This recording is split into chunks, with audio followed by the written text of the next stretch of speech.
अस्सलामुअलैकुम। कैसे हैं आप लोग सब? उम्मीद है आप लोग सब ठीक होंगे, अपने अपने घरों में खुश होंगे। Welcome to my channel Zauq Zaika. आज मैं आप लोगों के लिए एक ज़बरदस्त सी, आसान सी और बहुत ही मज़ेदार, हर दिल अज़ीज़ रेसिपी लेके आई हूँ, चिकन के कोफ्ते का सालन। और ये बहुत ही मज़ेदार बनती है, बहुत कम टाइम में बनती है और दावतों में भी इसको आप बना सकते हैं। तो चलें स्टार्ट करते हैं। सबसे पहले मेरे चैनल को सब्सक्राइब कर दें, लाइक कर दें, शेयर कर दें और बेल आइकन पे ज़रूर क्लिक कर देगा ताकि मेरी आने वाली रेसिपी आपको आसानी से मिल सके। ये हमारे सारे इंग्रेडिएंट्स हैं जो हमें दरकार है। तो चलें अब हम अपनी रेसिपी को स्टार्ट करते हैं। सबसे पहले हमें चाहिए ये आधा किलो चिकन का कीमा। अगर आपके पास कीमा नहीं है तो आप बोनलेस भी ले सकते हैं। और ये है हमारी एक प्याली तली हुई प्याज। अगर आपके पास तली हुई प्याज नहीं है तो आप रेगुलर प्याज भी ले सकते हैं। ये है अदरक लहसुन का पेस्ट 2 चम्मच, नमक हस्बे ज़ायका, गरम मसाला पाउडर 2 चमचे, ये है हमारा हल्दी पाउडर 1 चमचा, ये है हमारी कसूरी मेथी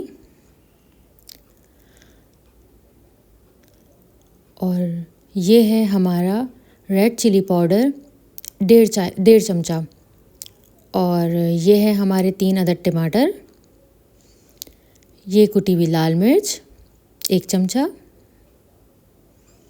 और ये है हमारा हरा धनिया गार्निशिंग के लिए, जिसे मैंने बीच में से कट लगा दिया है। ये आप देख सकते हैं। मैं अभी आपको दिखाऊंगी कि मैंने हरी मिर्च में कट लगाया हुआ इस तरीके से। और ये है हमारे 3 अदद आलू, जिसे मैंने स्लाइस में काट लिया और ये है हमारा हरा धनिया और एक हमारी हरी मिर्च है जिसे मैंने स्लाइस में काट लिया है। तो सबसे पहले हम अपने कोफ्ते तैयार करते हैं। मशीन में हम डालेंगे अपना कीमा। देखें, मैंने मशीन में कीमा डाल दिया और ये हमारा है हरा धनिया और हरी मिर्चें जो मैंने काटा हुआ था वो मैंने इसमें ऐड कर दी है। ये हमारी तली हुई प्याज 1 चमचा और अब हम इसमें डालेंगे अपनी कुटी हुई लाल मिर्च। ये मैंने इसमें कुटी हुई लाल मिर्च डाल दी है और ये बहुत ही आसान तरीके से बनती है। जैसे जैसे मैं स्टेप फॉलो कर रही हूँ आप वैसे ही फॉलो करिएगा, आप खुद हैरान हो जाएंगे कि ये इतनी आसान है। और ये है हमारा गरम मसाला पाउडर 1 चमचा। ये देखिए मैं आपको दिखा रही हूँ, ये हमें इसी तरीके से हमें गरम मसाला पाउडर डालना है। और ये हमारा नमक सॉल्ट टू टेस्ट, देखिए मैंने डाल दिया है। और अब हमें अपने कोफ्तों को इतना पीसना है कि ये एकदम यकजान हो जाए और एक गोल बॉल की फॉर्म में आ जाए। ये आपको नज़र आ रहा होगा मशीन में ये कितना ये हमारा पीस चुका है कि एक बॉल की फॉर्म में आ गया है। अब मैं आपको दिखाऊंगी भी कि इसकी कंसिस्टेंसी कैसी होनी चाहिए। ये देखें, इस तरीके की इसकी कंसिस्टेंसी होनी चाहिए कि हमने चमचे में उठाया और जब वापस इसको नीचे डाला तो चमचे की शेप इस पर बन गई। देखें, इस तरीके की कंसिस्टेंसी हमें चाहिए इसकी। तो चलें अब हम अपनी आगे के स्टेप फॉलो करते हैं। अब हम अपनी ग्रेवी स्टार्ट करते हैं। सबसे पहले हम जूसर में डालेंगे अपने टमाटर और ये जो हमारे टमाटर हैं ये मीडियम साइज़ के थे और बहुत ही जूसी टमाटर है। आप भी ऐसे ही टमाटर लिएगा, जूसी टमाटर। ये देखें, ये मैंने जूसर में डाल दिया है। अब हम इसमें ऐड करेंगे अपनी तली हुई प्याज और ये हमारा बाकी बचा हुआ गरम मसाला पाउडर, ये हमारा अदरक लहसुन का पेस्ट बाकी बचा हुआ और ये है हमारी रेड चिली पाउडर और ये है अब हमारा हल्दी पाउडर, ये हमने इसमें ऐड कर दिया। और अब इसमें हम डालेंगे अपना सॉल्ट टू टेस्ट। हमने थोड़ा सा नमक बचा लिया क्योंकि हमने कोफ्तों में भी नमक डाला है। और अब इसको हमें एक पेस्ट बनाना है इसका बिल्कुल स्मूथ सा एक पेस्ट बनेगा।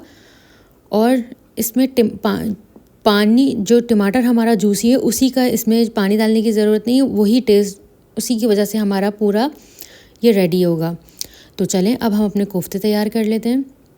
ये देखिए हमारे कोफ्ते इसी तरीके से आपको बनाना है। गोल गोल राउंड करके। ये देखिए मैं आपको दिखा रही हूँ।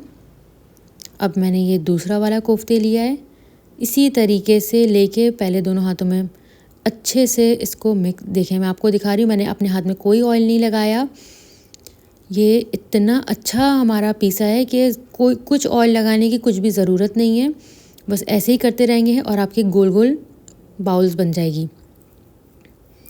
इसी तरीके से हमें अपने सारे कोफ्ते तैयार कर लेने हैं और इस स्टेज पे आप उसको फ्रीज़ भी कर सकते हैं। देखिए मैं अभी बाकी सारे कोफ्ते रेडी कर रही हूँ। देखिए हमारे सारे कोफ्ते रेडी हो चुके हैं। ये देखिए हमारे पूरे कोफ्ते बहुत ही अच्छे से रेडी हो गए हैं। चलें अब हम इसको फ्राई करते हैं। सबसे पहले हम पैन में डालेंगे ऑयल। ऑयल डालने के बाद हम अपने कोफ्ते इस पैन में डाल देंगे और हमने चूल्हा बिल्कुल स्लो किया हुआ है और ये हमारे कोफ्ते फ्राई होने में लगते हैं टाइम 5 to 6 मिनट्स, इससे ज़्यादा नहीं लगेगा। बिल्कुल इसको स्लो आंच में हमें इसको फ्राई करना है। जब आप देखेंगे कि नीचे से ये सफ़ेद होने लग गया है, इसका मतलब ये नीचे अब पकना स्टार्ट हो गया। अब हम इसको हल्की आंच में पकाएंगे 6 मिनट के बाद ये देखें ये इस फॉर्म में आ जाएंगे कि हम इसे उठाएंगे तो ये आसानी से उठ जाएंगे। बस हमें इसको इतना ही स्टीम में इसको फ्राई करना है, जैसे हमने भाप में इसको पकाया है। ये देखें हम अपने सारे कोफ्तों को निकाल लेंगे। अब हम जो हमारा जो पैन था जिसमें हमने कोफ्ते फ्राई किए थे, उसी में हम अपनी जो पेस्ट हमने बनाया था टमाटरों का, वो हम अब इसमें ऐड कर देंगे और उसी के साथ हम इसमें अब आलू भी ऐड कर देंगे। हमें कोई ज़रूरत नहीं है कि आप उसको भूनें, मसाले को कोई ज़रूरत नहीं है। आप इसी टाइम पे आप इसमें आलू डाल देंगे, हमारा मसाला भी भूनता रहेगा और आलू भी बहुत अच्छे से गल जाएगा। ये देखिए ये हमारा मसाला जो है वो अब मैंने आँच ढक्कन ढक के पका लिया था, तो अब ये हमारा मसाला अच्छे से बहुत भुन चुका है। उसके बाद मैंने इसमें अपने कोफ्ते डाल दिए और कसूरी मेथी को क्रश करके डाल दिया और ये हमारा हरा धनिया और हरी मिर्च जो हमने कट लगाई थी ये हमने इसमें ऐड कर दी है। और अब हम इसको हल्की आंच पे को ढक्कन ढक के दम दे के पकाएंगे। ये देखें ये हमारी कोफ्ते की फ़ाइनल लुक और ये इतना मज़े का बनता है। आप इसको बनाएंगे सब आपसे कहेंगे इसको दोबारा बनाएं। आप इसे चावलों के साथ खाएं, आप इसे रोटी के साथ खाएं, आपका हाथ ही नहीं रुकेगा, ये इतना मज़े का बनता है। अभी मैं आपको दिखा रही हूँ, ये है हमारा कोफ्ता। अब मैं एक तोड़ के आपको दिखाऊंगी। ये देखिए मैंने तोड़ के दिखाया है, ये इतना सॉफ्ट है कि ये आसानी से टूट रहा है। ये देखिए ये देखें ये हमारा कोफ्ते, देखिए मैंने आपको तोड़ के दिखाया, ये बहुत ही आसानी से टूट गया हमारा, क्योंकि ये बहुत ही सॉफ्ट और बहुत ही मज़ेदार बना है। आप इसे दावतों में बनाएं, अपने घर पे ऐसे ही खाने पे बनाएं, आप ख़ुद हैरान हो जाएंगे कि आपसे लोग फरमाइश करेंगे ये दोबारा बनाएं ऐसे ही कोफ्ते। इसमें कोफ्तों में मैंने कोई बेसन नहीं डाला, कोई दाल नहीं डाली, जैसे जैसे बनाया है आप वैसे ही बनाएं। मेरे चैनल को सब्सक्राइब कर दें, लाइक कर दें, शेयर कर दें। टेक केयर, अल्लाह हाफ़िज़।